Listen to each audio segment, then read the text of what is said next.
Boa noite. Vamos começar com a oração, né? Pedindo a direção de Deus. Santo Pai, estamos aqui mais uma noite, Senhor, para estudarmos a Tua Palavra. Para, Senhor, pedindo de Ti a Tua instrução para que o Senhor nos guie no saber. Queremos conhecer mais de Ti, queremos, ó Deus, aprender mais de Ti, e não para nos perder em meio à sabedoria, mas para que a gente possa a cada dia nos preparar mais e mais para a Tua vinda. Oramos e pedimos de Ti entendimento, que o nosso coração esteja aberto, pronto para entender o que Tu tens para as nossas vidas. Eu oro em nome de Jesus. Amém? Graças a Deus. Vamos lá então. Para hoje, eu quero começar Apocalipse 4, que começa também agora a falar das aberturas, né, dos selos. Vamos só entender algumas coisinhas antes da gente adentrar nesse assunto.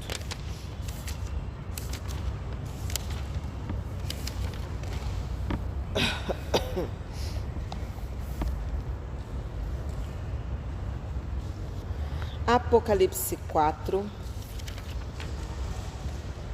Vamos ler para a gente entender.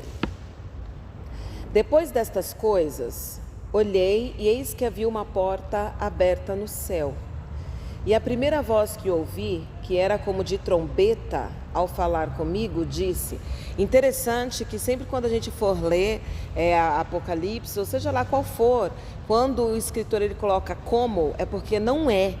É uma coisa que ele busca de referência terrena, porque ele não tem uma referência para dizer é isso. Eu estava ouvindo o professor falando, eu falei, olha, eu vou começar a usar esse exemplo. Imagina um indígena que só viveu dentro da tribo, ser retirado da tribo num helicóptero, ser levado para uma civilização, largam ele lá, não fala nada, depois pegam ele de volta, jogam na tribo de novo e falam, agora explica o que você viu. Aí ele vai falar o quê? Vi prédios, ele não sabe nem o que é prédio, não tem o nome. Ele vai falar, sei lá, eu vi grandes árvores cheias de vagalumes. Ele vai falar alguma coisa que ele tem como referência, né? Então, para os escritores, para essas pessoas da época, a gente tem que lembrar disso. Eles usam referência daquilo que eles têm de conhecimento da época. E na época, o som que ele ouvia era semelhante, era como uma trombeta. Não é que fosse realmente uma trombeta. Continua. E disse, suba até aqui, e eu lhe mostrarei o que deve acontecer depois destas coisas. Para o entendimento dos pré-tribulacionistas, esse momento, falei que voltava? Esse momento já é no início da grande tribulação e pós-arrebatamento. Para os pós-tribulacionistas, a igreja ainda continua aqui, mas há um consenso de que é o início da grande tribulação, esse que a gente começa a ler. A minha vida inteira eu entendi que era a primeira opção. A primeira. Arrebatado primeiro e depois segue aqui embaixo. Depois, quando você entra no evangelho, entra na igreja, você descobre que tem um monte de coisas. Eu estava conversando com um amigo teólogo, pedindo para ele algumas informações de Apocalipse. Ele falou, ó, amiga, nessa seara aí eu não entro, porque é uma seara que é muito confusa por si mesma. Então a gente entra, não tem um consenso, ainda não existe, vou usar um linguajar do direito, tá? Ainda não é um assunto pacificado, ainda existem várias interpretações. Então não existe assim um consenso de é isso ou é aquilo. Ainda existem muitas linhas de entendimento. Não interromper aí. Não interrompendo, mas já interrompendo. Em que momento deu-se essa nova descoberta sobre o arrebatamento? Em que momento? Não sei se você está me entendendo. Como eu te falei, Entendi. Eu entendi a primeira opção. Aí depois você viu várias situações pré, pós. Olha, eu não sei te dizer em que momento se deu.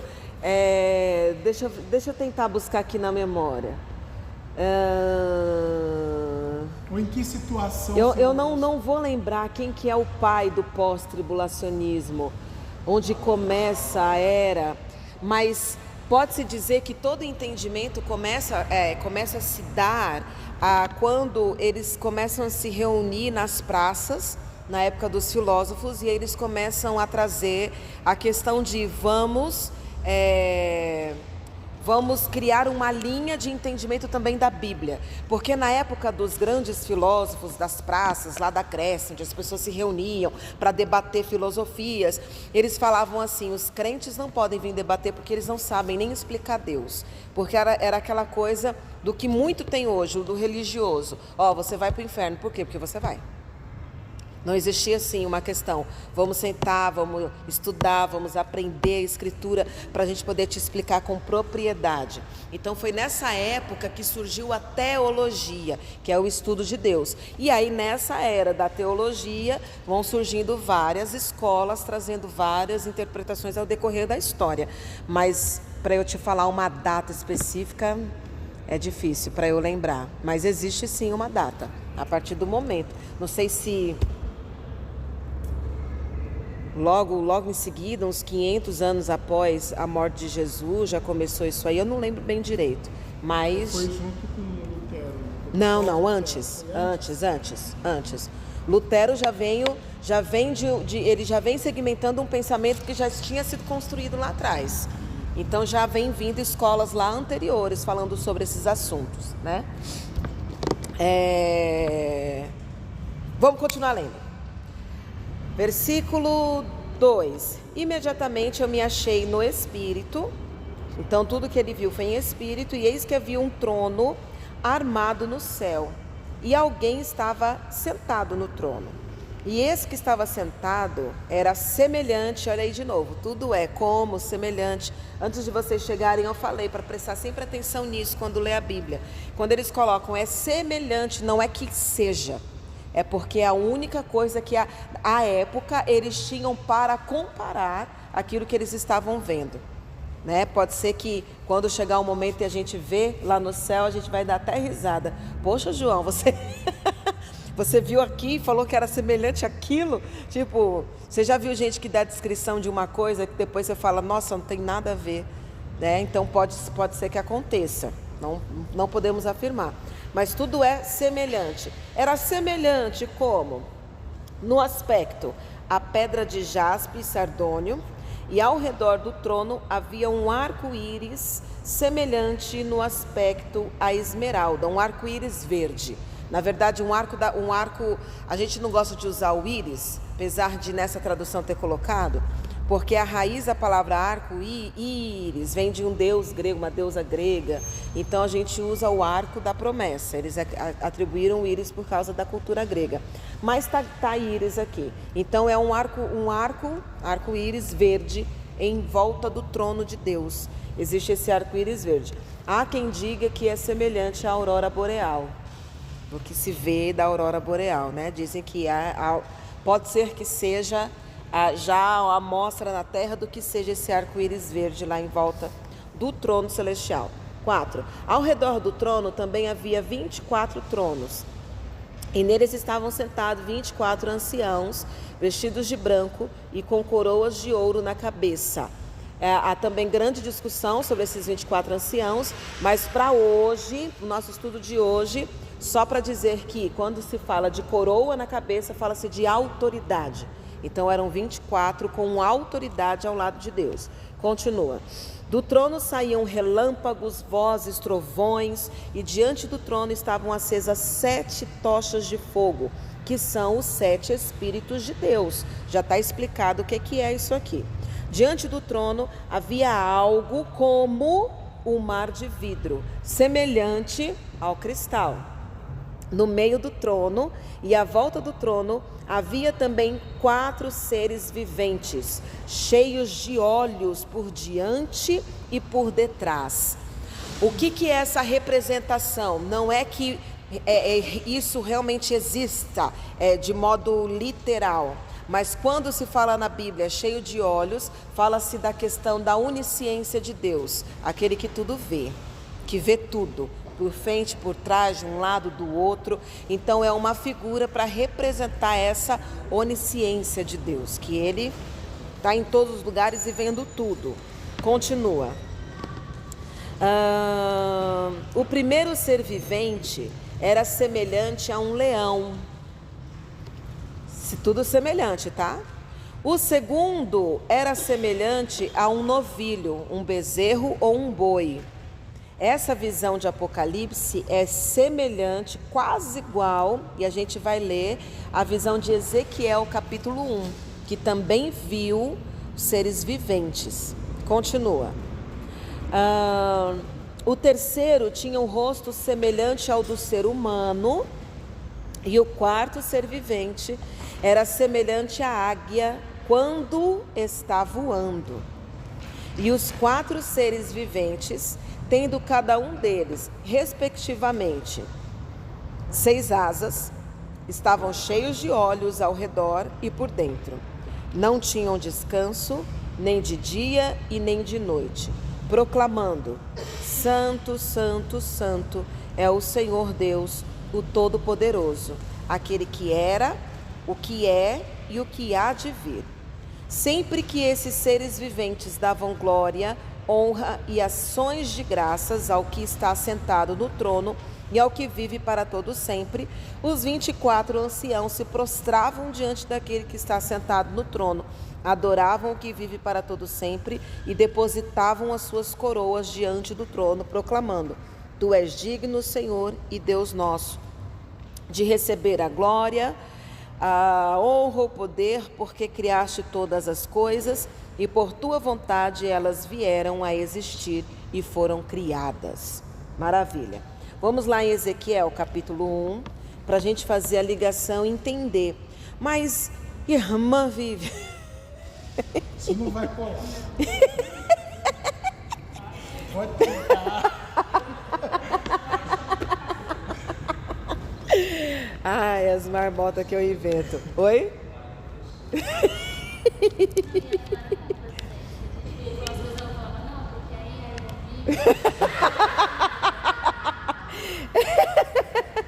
Clarinha, valeu pelo apoio. Ezequiel capítulo 1. E por que a gente está estudando sobre os seres viventes? Porque quando a gente vai lá para começar a entender a abertura dos selos, quem traz os selos e começa, Deus dá ordem para abrir. E quem começa a abrir os selos são os seres viventes. Então diz que os seres viventes são esses seres viventes, que eles são reconhecidos como querubins, provavelmente também, que fazem a abertura dos selos com a ordem de Cristo. Por isso que nós estamos estudando os seres viventes. Por quê? Porque quando eu fosse começar a ler o selo, alguém poderia perguntar: mas quem são esses seres viventes? Então a gente já está vendo quem eles são, para quando a gente chegar lá no selo, a gente já chega sabendo quem são esses seres viventes. Tem várias passagens que falam sobre, mas eu escolhi essas duas para a gente entender. Aqui no Ezequiel capítulo 1, a gente vai ver que tem semelhança o que Ezequiel viu, mas ele narra de um modo um pouco diferente de João Batista, com alguns detalhes diferentes. Vejamos. A partir do versículo, vamos pegar logo vamos pegar o 4. Olhei, Ezequiel, só um detalhe, Ezequiel ele foi um profeta exilado, ele estava na Babilônia, quando Deus deu toda essa visão para ele, e todo o livro escrito de Ezequiel. Só para nos lembrar que mesmo no exílio, Deus estava com o povo, estava falando, e Ele está sempre conosco, independente de onde nós estejamos. 4. Olhei, e eis que do norte vinha um vento tempestuoso, e uma grande nuvem envolta em fogo, e rodeada de resplendor. O que você precisa? Da chave? E no meio disso havia uma coisa como, lembra aí, hein? Sempre o como.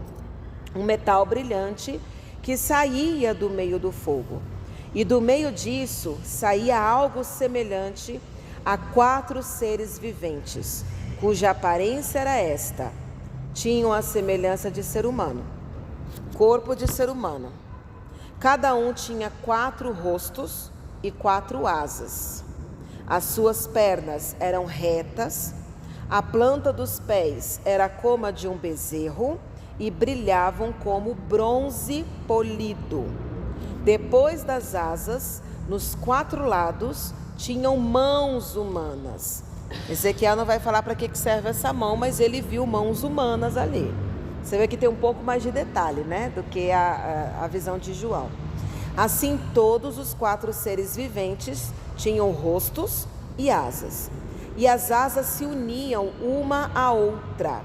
Eles não se viravam quando se moviam. Cada um andava para a sua frente. Fiquei tentando imaginar isso aqui, mas a minha mente, ela não consegue produzir algo semelhante. Depois a gente pede para a IA criar para a gente. Vocês já usaram? Dá medo, viu? Comecei a usar agora. O chat GPT, você pede assim, ó. Cria uma imagem com base em Ezequiel 1. Aí eles trazem. Eu pedi para eles criarem a imagem de Jesus com base em Apocalipse 20. Aí eu estava numa discussão com meu irmão. Ele falou, pode ver aí como até a inteligência artificial traz Jesus branco. Aí eu pedi para criar e vem o Jesus branquinho. Só que quando a gente lê a descrição na Bíblia, a gente vê sempre falando de bronze. Qual é a cor do bronze? Jesus, ele foi se esconder quando pequeno, onde? No Egito. Qual é a cor dos egípcios? Então não tinha como ele se esconder branquelo no meio dos pretinhos. Então provavelmente Jesus tinha sim a cor mais puxada para o escuro. Só que a sociedade não quer pintar Jesus branquinho. Por isso que o coral cantou domingo. Eu falei, olha, essa letra é muito sábia. Eu não creio no Cristo que me vendem nas artes. Era isso a letra que falava do coral domingo. Eu não creio no Cristo vencido com a imagem de dor, com a imagem de mágoa, branquelo. Mas aí a gente vai ver um dia como é que ele foi, né? Nós veremos ele como é que ele é, face a face. Mas voltando para cá, voltando aqui. Eles tinham a imagem, o versículo 10. Quanto à forma de seus rostos, cada um tinha um rosto de ser humano, do lado direito. Os 4 tinham o rosto de leão, do lado esquerdo. Rosto de boi, e os 4 também tinham o rosto de águia. Então era como se fosse multifacetados, né? A visão que eles veem. João vê independente, Ezequiel vê num só, com 4 facetas. Então, independente da forma como é vista, como é que a teologia explica isso? É uma figura. O leão representando realeza. O leão, ele vem representando a autoridade. O boi, ele vem representando o servo, o serviço. O homem vem representando a santidade. E a águia representando a deidade, a soberania de Deus. Então, os estudiosos fazem um paralelo com essa visão de Ezequiel, dizendo que o que Ezequiel viu é uma representação de todas as qualidades de Jesus. Tanto Ezequiel quanto João Batista, mas ali mostrando como podem ser separados, porém juntos ao mesmo tempo. É uma forma que Deus deu para se entender. Daqui a gente começa a tirar várias teorias da questão da trindade, de serem pessoas separadas, mas um ao mesmo tempo, dessas visões que Deus ia dando. E ainda tem mais um paralelo, que essas 4 faces também são representadas pelos 4 evangelhos, Mateus, Marcos, Lucas, João. Porque a gente vê Mateus apresentando Jesus como rei. Quando a gente vai ler as narrativas, vocês já leram os evangelhos? Já perceberam a diferença das abordagens? Tem coisas que tem um, não tem no outro, que tem no outro, não tem no outro. Que só um fala daquela maneira, o outro não. Por exemplo, Mateus apresenta muito Jesus na questão de rei. Aí Marcos apresenta muito a questão do serviço de Jesus, que representa o boi. Lucas apresenta a humanidade de Jesus, apresenta Jesus santo, mas retrata Jesus desde pequenininho, crescendo. É o único que mostra a adolescência, que mostra Jesus perdido, mostra Jesus crescendo, vai mostrando as faces de homem, não só de rei de Jesus, mas a face de homem. E aí vem João mostrando toda a face de Deus, de Jesus sendo Deus. Então, quando a gente lê o Evangelho com esse olhar, vocês vão começar a identificar, olha aqui, Lucas está falando mais da humanidade mesmo de Jesus. Olha aqui, Marcos está apresentando Jesus no seu serviço. Olha, é bem interessante isso, muito legal. E também eles levam lá para o tabernáculo, porque lá no tabernáculo a gente não estudou as cortinas do tabernáculo, porque foi estudar cada detalhezinho, dura muito tempo. Mas nas cortinas, falando de tabernáculo, a gente precisa ir esse mês, hein? Lá no... Já tá acabando. lá no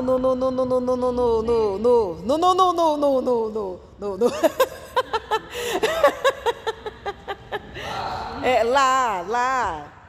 A gente poderia ver se dava para ir nesse domingo, né? Dia 17 já. Não creio. Ô, mente, para de ser assim. Olha, tá com previsão de chuva no domingo. Tá difícil desse jeito. No sábado também. Oi? Porque o pessoal trabalha.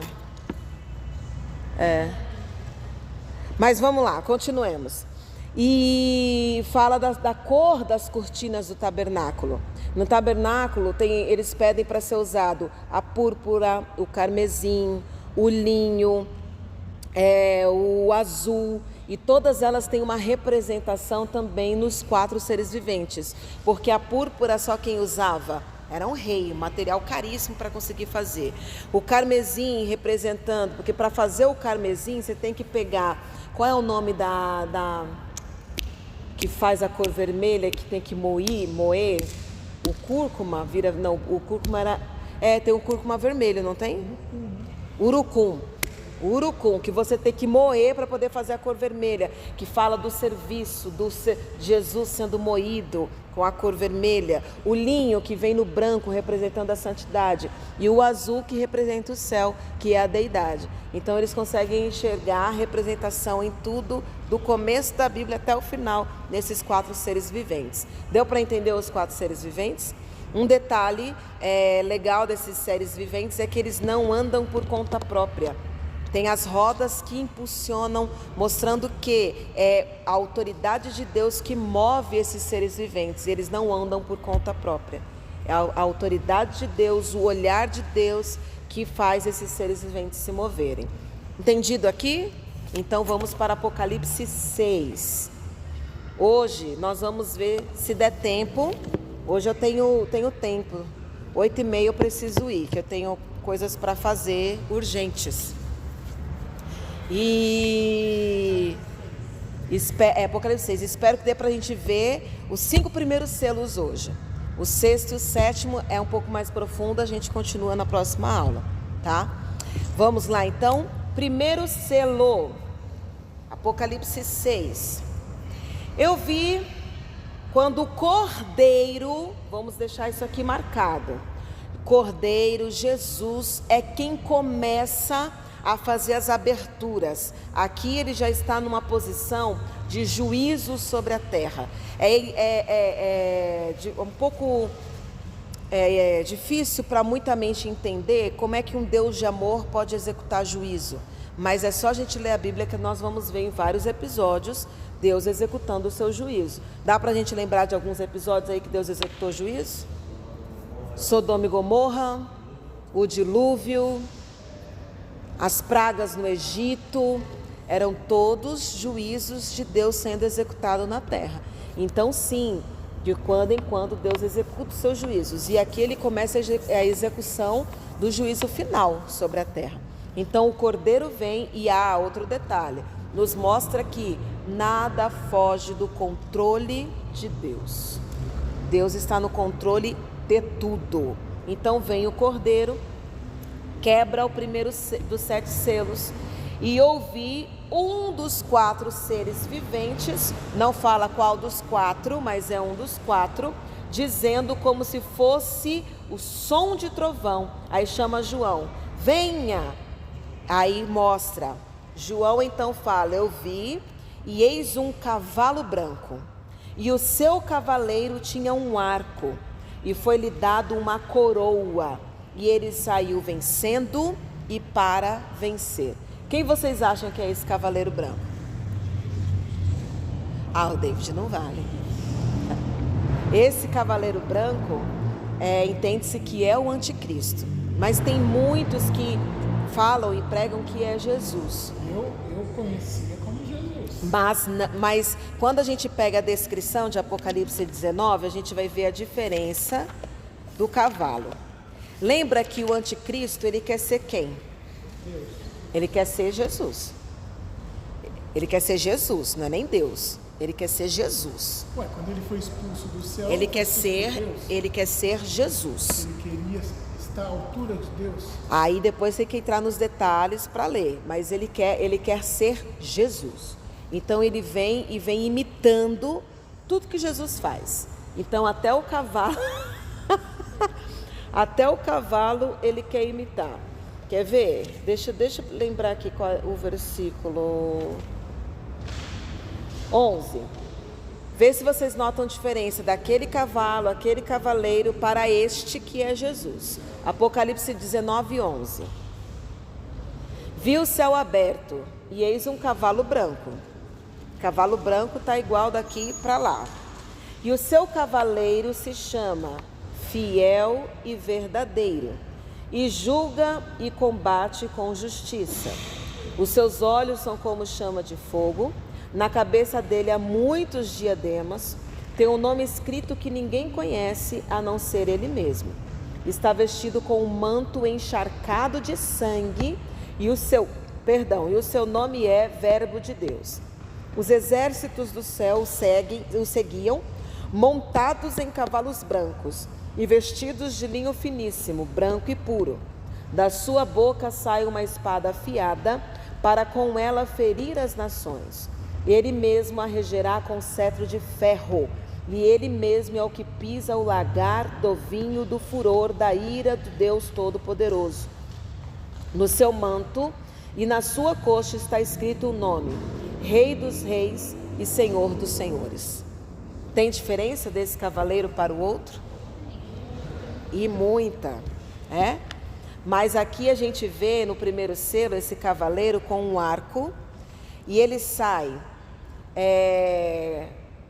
vencendo para vencer, porque foi dado ao anticristo a liberdade para ele vir, e ele vai começar a propagar toda a grande tribulação. E o arco é a representação de guerra, então ele vem para a guerra. Jesus não vem para a guerra, Jesus ele já vem para executar juízo, ele não vem para guerrear, porque Satanás já está vencido. Mas ele vem no cavalo representando muita pressa, porque ele sabe que ele tem pouco tempo, são só 7 anos para ele fazer o que precisa ser feito, e com um arco representando guerra. Há quem entenda que é Jesus, mas eu olhando os dois textos, para mim são cavaleiros diferentes. Quem e faz descreve sentido. Jesus, a primeira que a senhora falou, e esse segundo? João, ambos. João, Ambos. Ambos, as visões quem teve foi a mesma pessoa. É tudo dentro de Apocalipse. Primeiro selo é isso. Deu-se para entender? Como é que vai acontecer? Esse cavalo branco, entende-se que ele vem revestido de engano, por isso que muitas pessoas confundem por ser Jesus, porque ele vem realmente para enganar as nações. E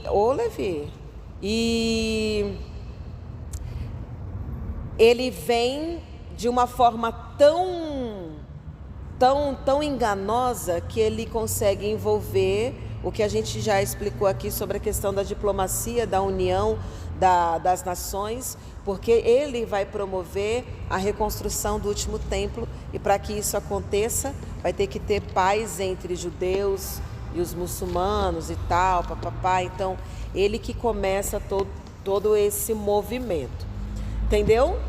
Segundo selo, quando o Cordeiro, de novo, Jesus na direção de tudo, quebrou o segundo selo, ouviu o segundo ser vivente dizendo, venha, e saiu outro cavalo que era vermelho, e ao seu cavaleiro foi dado poder para tirar a paz da terra e fazer com que os homens matassem uns aos outros. e também lhe foi dada uma grande espada. E aí, quando se fala de espada, se fala de guerras, muitas mortes. Ah, mas hoje já existe. Mas a gente tem que entender que hoje nós vivemos um panorama do começo das dores. Então a gente está vendo como é que as coisas vão acontecer. Não vai acontecer nada diferente do que nós estamos vendo. Só que quando começar a grande tribulação, vai acontecer em uma escala muito maior do que nós vemos. Então, quando a gente fala de morte, de espada, não é só isso que a gente vê. A gente vai ver uma coisa em grande escala, muito maior. Então, se vai ter espada, se vai ter guerra, não é só uma guerrinha lá. Guerrinha não, vou falar desse jeito, né? Não é só uma guerra que está tendo lá. Nossa, está durando muito tempo, 2 anos já, da Ucrânia lá com a Rússia. E ninguém tem falado nada, né? Muito, sofre. Não tem se falado mais nada, mas a guerra continua. Não foi dado paz, continua a guerra. Tá terrível lá ainda. E só que não vai ser só isso. Esse aí é o princípio das dores. É a gente tendo noção das coisas como vão acontecer. Mas quando soltar-se esse cavalo, vai ser em larga escala. É aquela espada em larga escala. É isso que a gente tem que lembrar. Vai ser larga escala. E mais, esse momento vai acontecer logo depois da guerra de Gog e Magog. Terminando todos os selos, as trombetas, a gente vê se fala um pouquinho sobre essa guerra de Gog e Magog que Ezequiel viu o que acontece. Qual é o momento que essa guerra acontece? Antes da grande tribulação, antes do arrebatamento da igreja. Então o mundo já vem de uma guerra de Gog e Magog, aí chega o cavalo branco trazendo paz. 3 anos de paz, vai ficar todo mundo tranquilo, sossegado, tal. Aí vem, solta o cavalo vermelho, começa-se a guerra. E quando começar, vai ser aquela coisa de que você não vai conseguir ter tempo para respirar, para seguir em frente. Não vai ter aquele tempo de respiro. Ainda bem que não vamos estar aqui. É que nem a Covid-19. Se eu falasse para vocês hoje, o mundo parou. Times Square ficou vazia. Times Square é um lugar que é lotado dia e noite, 365 dias no ano. Vazia. Torre Eiffel sem uma alma viva. Você conseguir tirar a foto da Torre Eiffel, você tem nenhuma pessoa passando na rua. Quando que a gente ia acreditar? Mas aconteceu. É Deus mostrando que realmente vai acontecer, e quando acontecer o negócio vai ficar punk, né? Então, esses cavalos, a gente tem que ter essa ideia. Já fazem 2 anos que o mundo está respirando mais tranquilo na questão de Covid, de pandemia. Ano passado, ou foi esse ano, veio dizendo que ia ter uma nova pandemia da varíola do macaco. Não aconteceu. A ciência conseguiu correr, conseguiu prever, conseguiu ter vacina para se conter a Covid-19. Nessa época não vai ter tempo nem da ciência conseguir fazer nada. É isso que a gente tem que entender. Vai ser uma escala e uma velocidade tão grandiosa que não vai ter tempo de intervenção. Vai ser só sofrimento. Só sofrimento. E esse cavalo vermelho, ele vem com esse poder de espada para colocar os homens uns contra os outros e guerras. Próximo, 3º selo. Quando o cordeiro quebrou o 3º selo, ouvi o 3º ser vivente dizendo: venha. Então olhei e eis um cavalo preto e o seu cavaleiro com uma balança na mão. E ouvi o que parecia uma voz no meio dos 4 seres viventes dizendo: uma medida de trigo por 1 denário, 3 medidas de cevada por 1 denário, e não danifique o azeite e o vinho. O que aqui mostra? A questão da inflação dos produtos. Porque quando se começa a ter muita morte, muita guerra, começa a se ter menos produção, menos comida, e tudo fica caríssimo.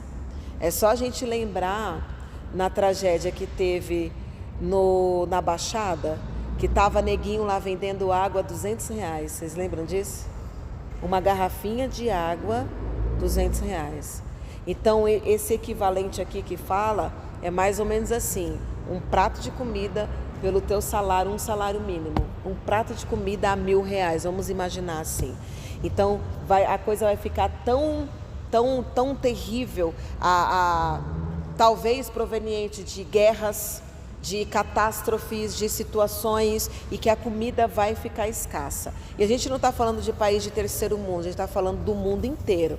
É país de primeiro mundo, é a galera dos Estados Unidos, da Europa, passando fome, junto com o pessoal da África, junto com o brasileiro, com o mexicano, vai ser em larga escala. Isso aí. Meninas, não se assombrem. Eu acho que a pandemia, ela veio justamente para fazer as pessoas entenderem que não fica só lá no outro. Chega em nós. Pode chegar em todo mundo. Para mim, a pandemia já foi um treinamento para manipulação do anticristo.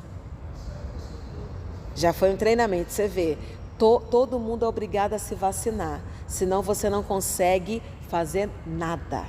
Mas então você acha que a pandemia foi causada? Eu não posso dizer. Eu sei que veio da parte de Deus, que tudo é da parte de Deus, mas se foi o homem que causou, não sei. Segundo os Simpsons, foi. Entendeu? Então, segundo os Simpsons, foi.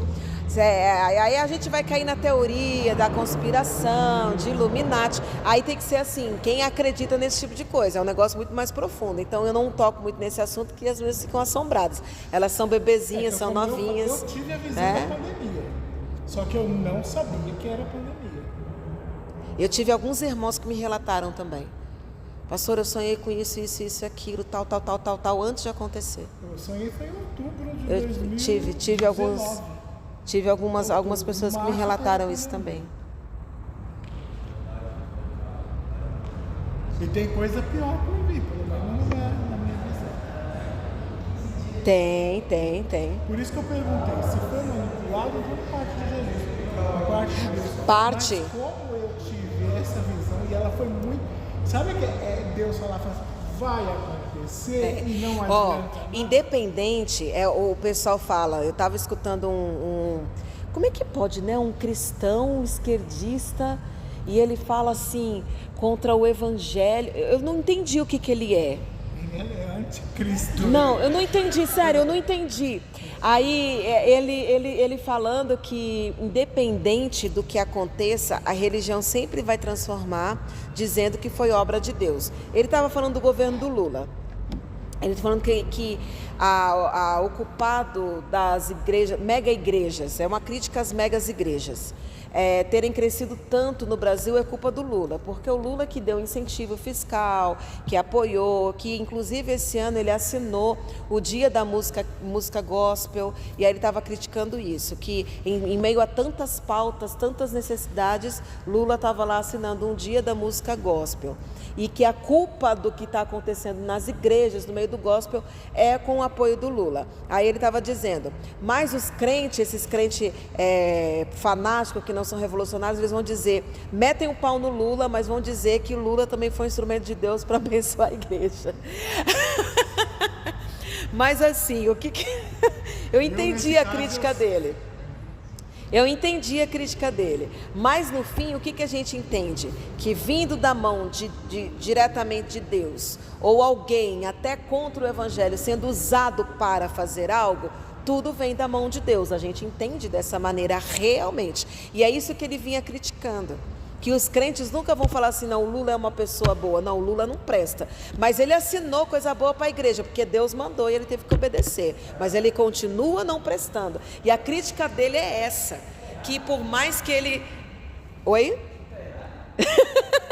Não, mas ele estava dizendo que mas é isso que eu estou falando. A crítica dele quanto à igreja nunca vai reconhecer que o Lula pode ser uma pessoa boa, que fez algo bom para a igreja. Sempre vai ser o mérito de Deus que forçou Lula a fazer algo pela igreja.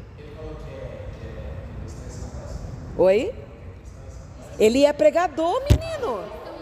Mas isso... Pregador, ele abre a Bíblia e ele fala de... Eu fiquei ouvindo assim e falei... Mas isso não seria um modus operandi diferente de Deus na época de Davi, quando mandava os reis fazer o que aconteceu. Faz o que eu estou mandando e acabou.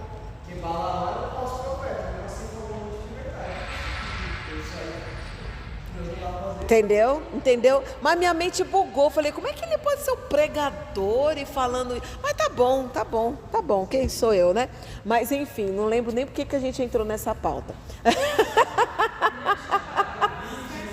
Ah, sim, as pandemias, Covid, tudo isso em larga escala agora, começando. Esse cavalo, essa fome pode ser resultado dessas coisas. Lembrando que esses selos, eles podem ser abertos de forma ordenada, mas eles vão ser abertos de forma ordenada, mas não significa que o efeito de um acabou para se abrir o outro. Só vai acumulando. Vai acumulando.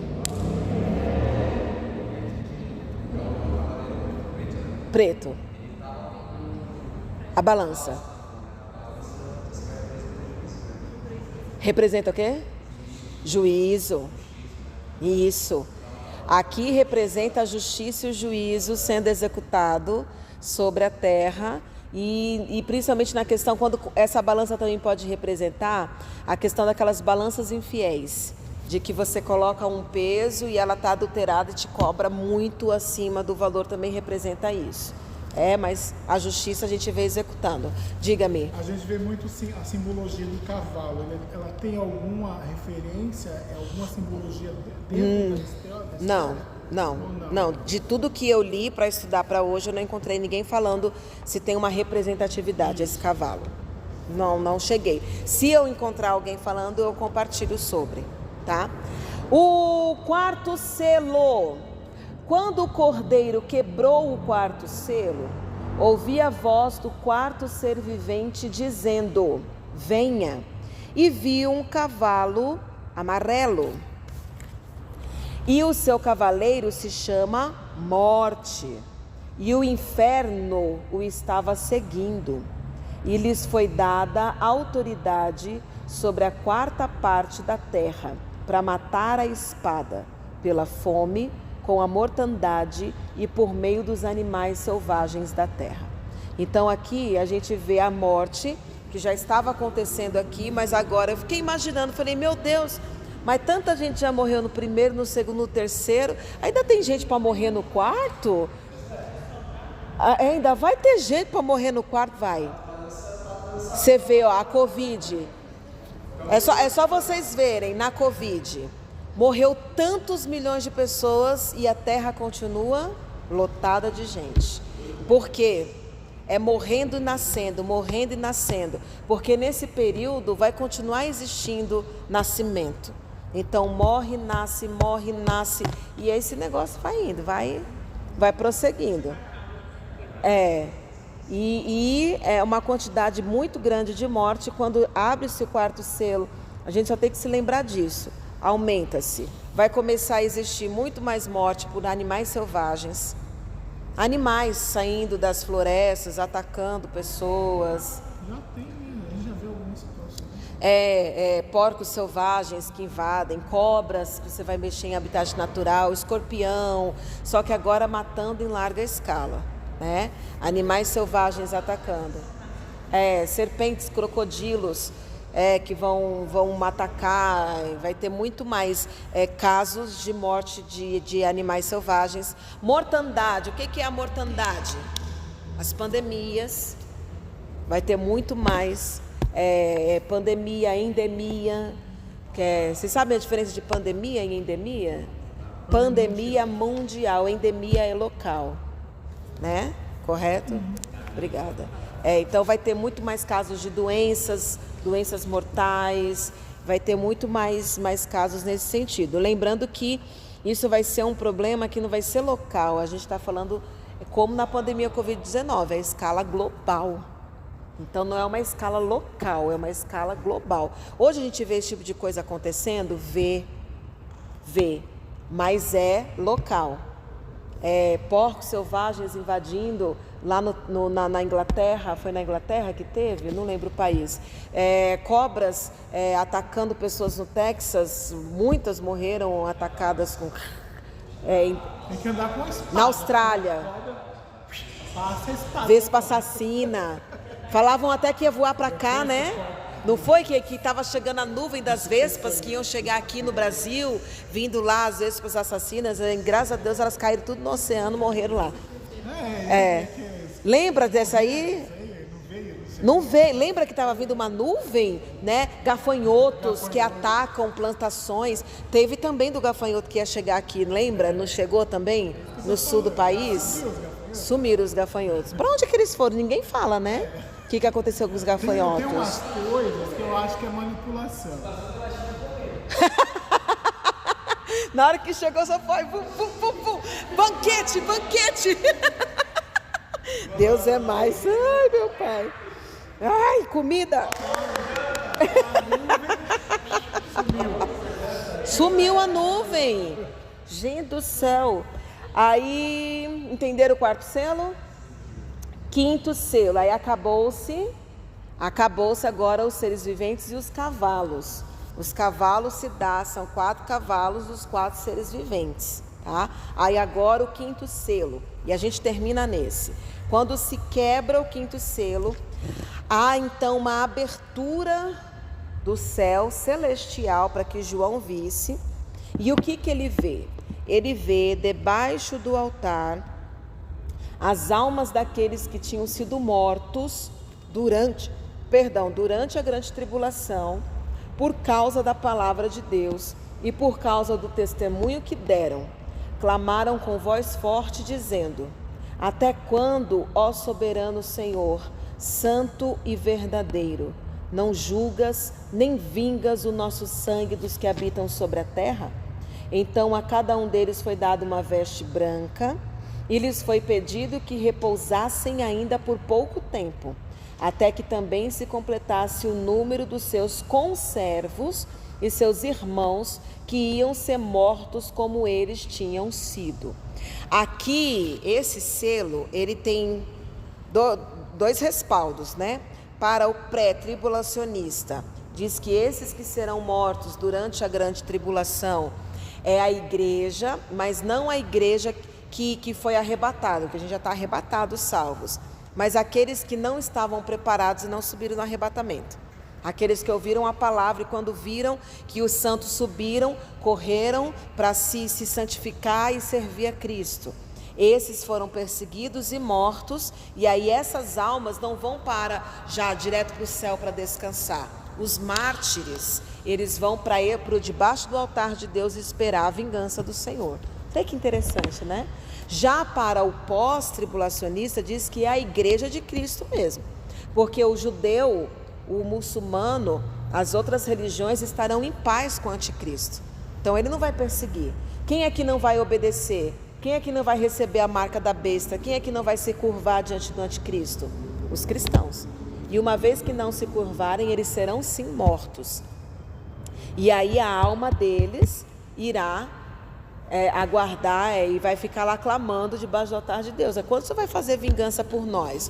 E aí ele falou assim, fiquem aí mais tranquilinhos, que ainda vão ter mais algumas pessoas para serem mortas até o final da tribulação. Vocês estão preparados? Virão mais uma galera aí, que serão mortos. E aí depois a gente faz a justiça final lá no Armagedon. É isso aí a visão que Deus deu a João Batista. Por isso que eu procuro... João Batista que escreveu Apocalipse. João Batista não, João o discípulo do amor. O apóstolo amado, o João exilado. João Batista morto faz tempo. Eu estou falando de João Batista, ninguém me corrigiu. Obrigada, Augusto. Então Batista, não, o apóstolo de Cristo, o apóstolo. O apóstolo, João apóstolo. Eu falei errado, desculpa aí. Falei errado, eu errei. Falei, a senhora confirmou. Eu nem prestei atenção. Não prestei atenção. Não é João Batista, é o João apóstolo. O Batista já morreu lá na mão de Herodes, decapitado.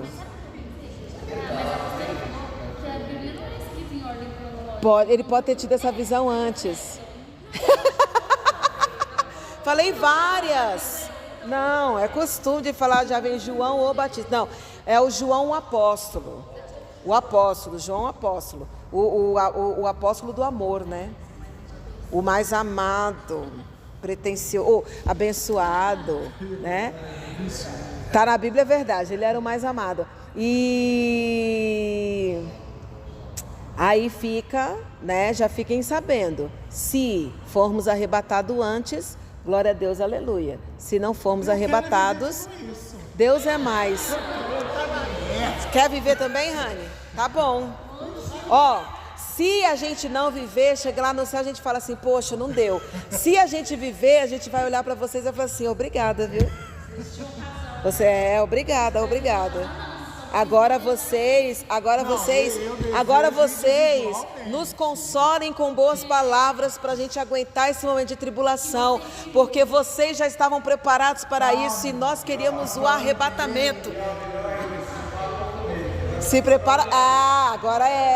Agora é olhar um para o outro e falar assim, ó, e aí, se prepara, tá pronto para morrer? Mas onde eu queria chegar? Nós precisamos nos preparar, porque o Evangelho não é só triunfo, não é só vitória, não é só conquista, como nós ouvimos muitas e muitas vezes, né? O pessoal fala da nossa igreja que a gente, aí fora, tem alguns teólogos que falam mal da nossa igreja. Só que na nossa igreja, diferente de algumas outras, eu não posso nem falar, na verdade, que não frequento. Mas os nossos pastores ensinam sim salvação. Quem já foi no culto do pastor Jaime, ou tem me acompanhado nas campanhas, já foram em 2, 3, 4, 5, inclusive semana que vem vai ter campanha. Se alguém quiser ir comigo, tá? Pega folga no dia, vamos embora. Já fazendo, montando a caravana. Semana que vem tem na última semana.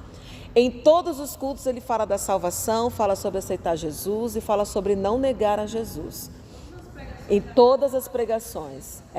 Então a gente temos que nos preparar, que não é só triunfo. Nós cremos como Davi, veremos o bem do Senhor aqui na terra dos viventes. Mas nós estamos chegando nos momentos finais. Então, quanto tempo vai demorar esses momentos finais? Pode ser que comece já, pode ser que demore mais uns 40, 100 anos. Vai depender do quê? Da oração da igreja. Ou a gente ora. Por isso que tem coisas que eu nem canto, tem coisas que eu... Porque a gente tem que definir o que a gente quer. Ou a gente ora, Jesus vem logo, ou a gente ora, Jesus, retarda a sua volta para virem mais pessoas salvas. Vai depender da igreja. Se a igreja estiver preparada, se a igreja estiver pronta, se a igreja tiver levado o evangelho aos 4 cantos, como é falado na Bíblia, Jesus volta mais rápido. O tempo da graça não tem um tempo determinado, ele pode durar. A Bíblia fala que o tempo da graça, ele é estendido ou diminuído conforme a atuação da igreja.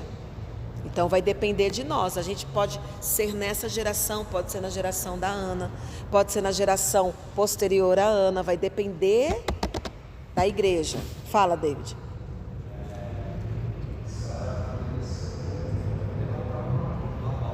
Levanta.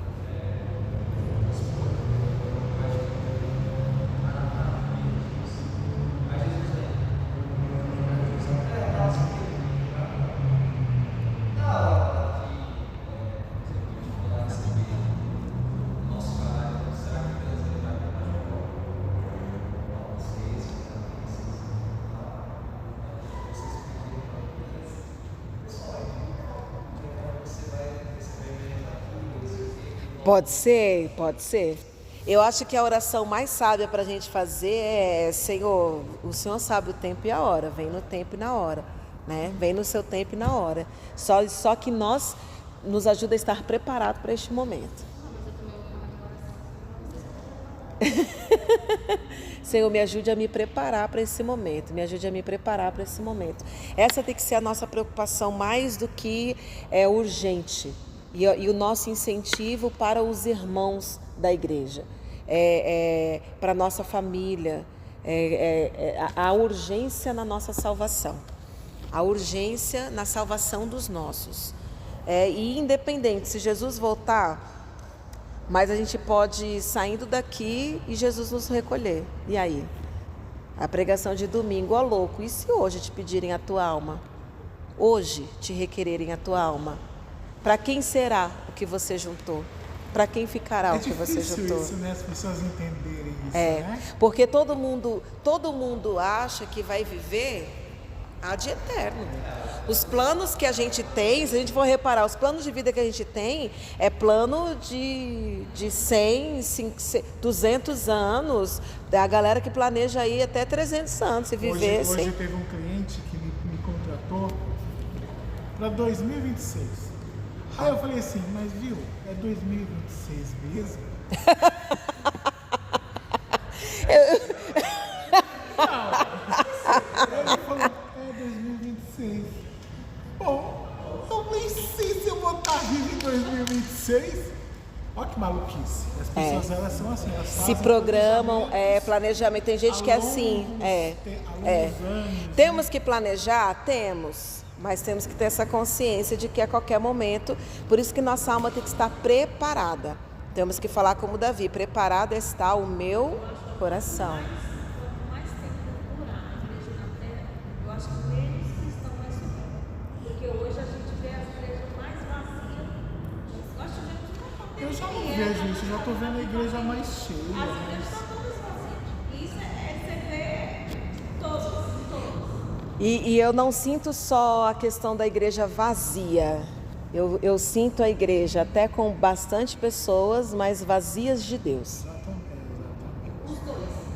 Eu vejo muitos são pessoas que estão fazendo agora da igreja evangélica como a igreja católica, só frequentam. Ou buscam o benefício próprio. Ou para buscarem benefício próprio. Para buscar. O que eu mais vejo é isso. Para buscarem benefício próprio.